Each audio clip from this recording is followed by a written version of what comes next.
If you don't know what a guitarrón is, someone like me who knew very little about these things might describe them as those fatter, deeper angled-bodied Spanish-style guitars that you see in mariachi music, along with those violins, trumpets, and show-stealing flamenco guitars.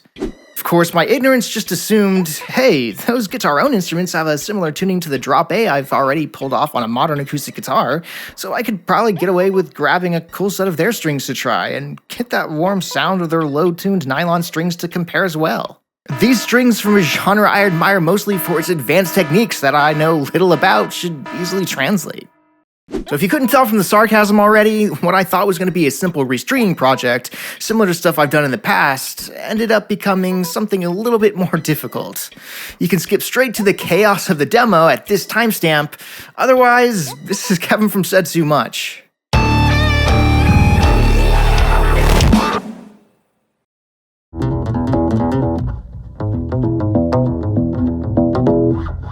In all seriousness, this project started with the best of intentions and respect for the instrument and music. Classical-style guitar bridges are usually built so you can loop one end of the string around it and through a loop in itself to secure it. There's no ball ends here. But I thought enough tension using the pins of the modern-style acoustic guitar bridge would hold everything in there like normal, which it kinda did at first. The particularly huge wound nylon strings had wax loops, which were a little bit too thick to fit well in the bridge holes without trimming two of them, but things really got interesting moving over to the headstock. The thickest and second thickest bass brass strings are both bigger than the .070 I already had to drill out the lowest machine head for. They both had tapers, but even still, I had to drill out now two machine heads a little more, and because guitarrón scalings can go all the way up to 29.5 inches compared to mine's 25.5, the taper started considerably past the nut, meaning there's a little more string wound around those pegs than I usually like. That brings us to the nylon strings that actually go even bigger, so drilling bigger holes was thrown out the window at this point.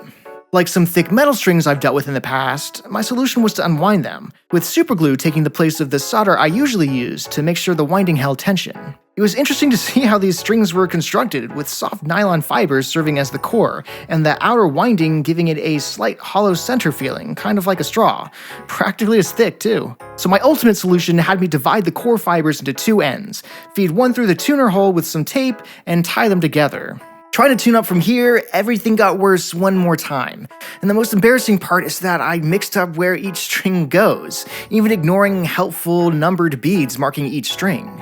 We're in an A standard below a guitar's E tuning here, but the final E and A are supposed to be dropped an octave, making the nylon C string the thinnest before jumping to the thickest. I wasn't confident I could shuffle around all three nylon strings at this point after having trimmed and glued them, so I just shamefully kept them where they were and tried to get them up to their intended tunings. And at that point, pins started popping out to top everything off.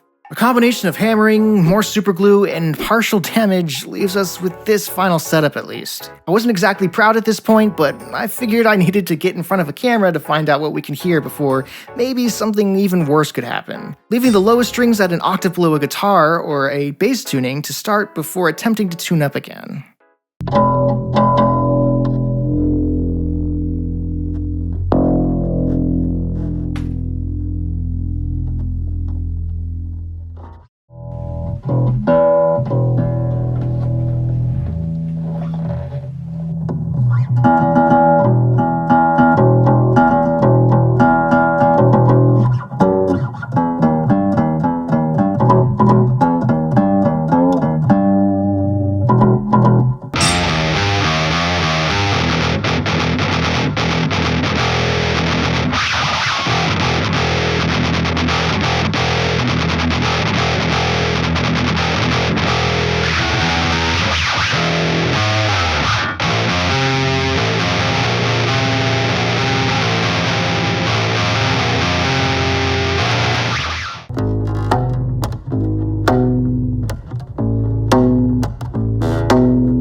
So what do y'all think? Did this sound pretty interesting with the lower tuning?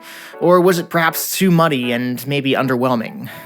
I cannot apologize enough to anyone who wants to decimate me in the comments down below about my ignorance. I almost thought I wouldn't be able to salvage any of this to make a video. Doing a little more research, with such a huge body, there's less accessible neck. And being fretless, with string spacing that widens considerably going down to your right hand, this instrument is actually probably more similar to an upright bass than your modern acoustic guitar. It was a little weird having a string a whopping 0.025 inches thicker playing the same A that I had before, but I think lower notes may just be too massive for this smaller instrument to play. Or maybe we can add a new gent twist to the distorted acoustic sound of the previous baritone conversion project. From all of this, I did find those thick nylon strings fascinating, and I hope I at least piqued your interest into other stringed instruments out there, and maybe even get you to do more research on the Guitarrón. There's way better people out there that can talk about it than me. For now though, enough said.